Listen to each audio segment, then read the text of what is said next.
There is no before, no after, only this moment, stretching wide like sunlight spilling through an open window, like the hush of the tide kissing the shore.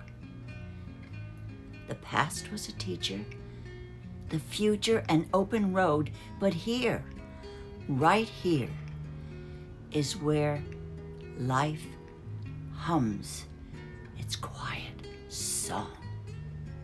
Hello and welcome. It's so wonderful to see all of you again. I am rather rested and I had a wonderful week off. My son was performing in Fort Lauderdale at a concert. I got to go to that, and it's been a really, really relaxing week for me, and I hope it has been for you as well. We're going to talk today about things that may be very unusual. I know that if you are 60 or 70, your body is slowing down and you can't do everything that you used to do. And sometimes it's kind of depressing when you think, oh, I used to be able to do this, I used to be able to do that. But today we're going to have a little bit of fun because I'm going to talk about things that maybe you don't think about, the little bit unusual, that if you are not appreciating aging and how wonderful it is to still be here on this planet, I'm going to show you, maybe ask you 5 things maybe that you are doing that will keep you young and make you really, really proud of yourself and happy that you are still here. And the first thing is that, can you still surprise people? When you can walk into a room and have them go, wow, what a great sense of style she has.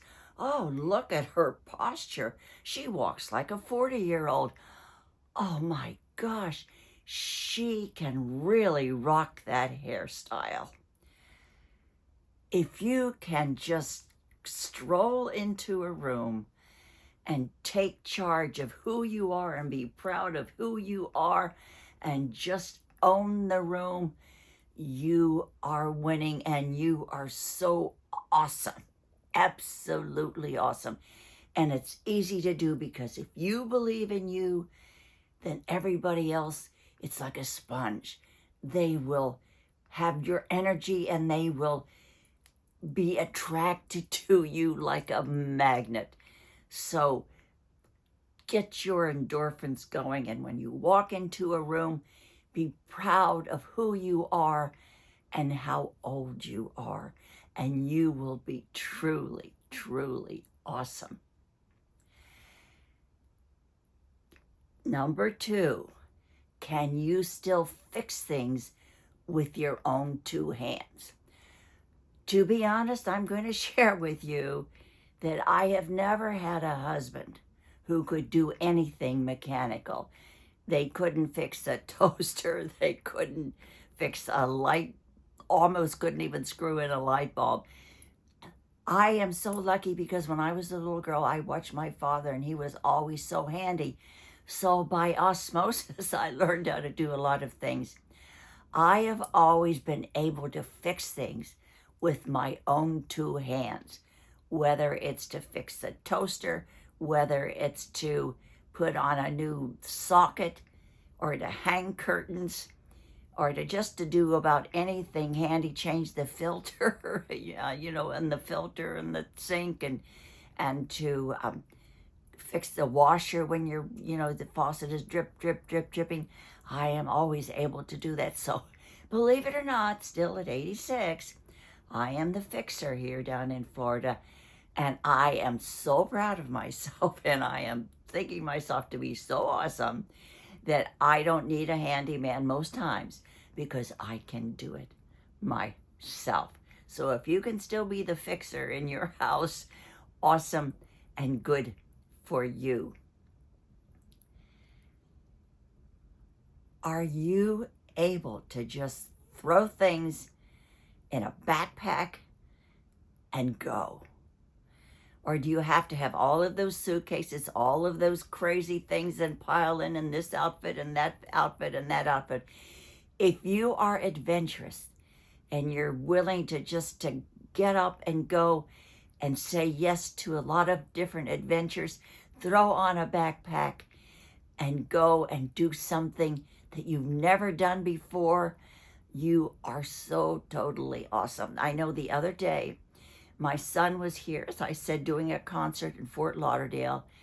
No seats, hot sand, no backstage where I could sit and stay warm, no green room where I could be comfortable and chat. But do you know what?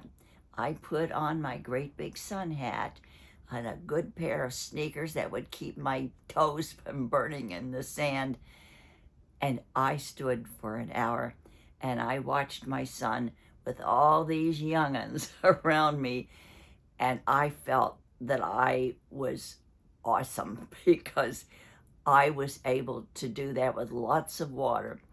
But I don't know how much I would have made it longer than an hour, but at least I did it. Even though I thought that I probably couldn't do it, I was a little hesitant, but I took a risk and I went, and I am so glad that I was able to throw the backpack on my back with my water and everything and take a risk and enjoy a concert with all young people. And that's exactly what I did.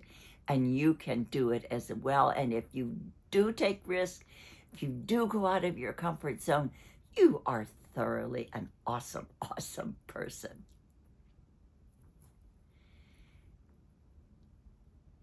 The next thing, are you able to stop a young person in their tracks and say, wow, I never thought of that. Golly, that really is an interesting take on what I've been thinking about.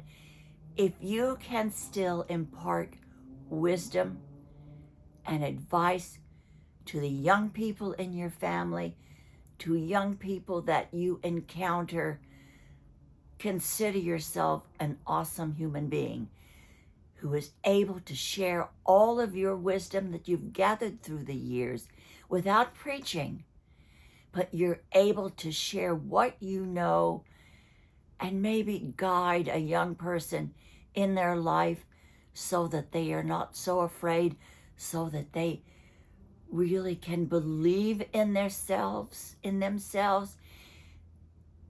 then you are taking what you've learned all of these years to help some younger person and guide them on the way. So if you can actually have someone younger listen to you and appreciate what you have to say, then you are an awesome, awesome person. If you can take a walk or drive without GPS in this era of everything and the iPhones and everything is guiding you and telling you what to do, if you can just wander in your own space, get out and look about, put your iPhone away, and just take an adventurous walk through town, go to a park, do something really exciting without a plan. Without a plan, just say, I am going to take this day and I'm going to let it unfold as it will. Stop at a cafe if you're by yourself and have a cappuccino. Talk to the person next to you. Just get out of your comfort zone and do something that is a little bit different. I think here in Florida, because I live in South Beach and it's a very small barrier island, and I really don't need a car. I can walk any place I want to get food or go to a restaurant, to go to the beach, whatever I need. I can actually walk there. But sometimes I get into a routine and I do the same old every day, especially since I lost my husband. I am finding myself not to be too adventurous, but I am going to vow that for in 2025 this year, I am going to do more exploring. I'm going to go out and just spend the day and let it unfold as it will. Walk on Lincoln Road, go into the shops, sit and have a cup of coffee at one of the cafes, just without any plan, without any GPS in my mind, and just enjoy the day. And that really makes me feel adventurous at my age. It may seem small, but just get out of that comfort zone, at least for a day. And if you can still do that when you're 70 and feel good about yourself and know that you are special and that how lucky we are to still be on this planet, then I think that's one of the 5 things that you can do other than taking a walk, running up and down the stairs, taking care of your health, and being aware of the short time that we have left in this window that is closing. Live your life today. Don't care about what anyone thinks, and do things out of your comfort zone, and you will still be so awesome to everyone around you, even though you may be 60, 70, 86, or 96. Thank you for joining me today. It's so good to be back. I am so happy that when I read my comments, each and every one of you, it just touches my heart. I am forever grateful to you, and I hope that you are still enjoying our conversations here. And please don't ever, ever, ever feel alone, because please know that you are loved and that you are never alone, and you have this wonderful community supporting you, whatever happens to you in your life, in the valleys and in the mountains. Take care, and I hope to see you again next Tuesday. Be blessed.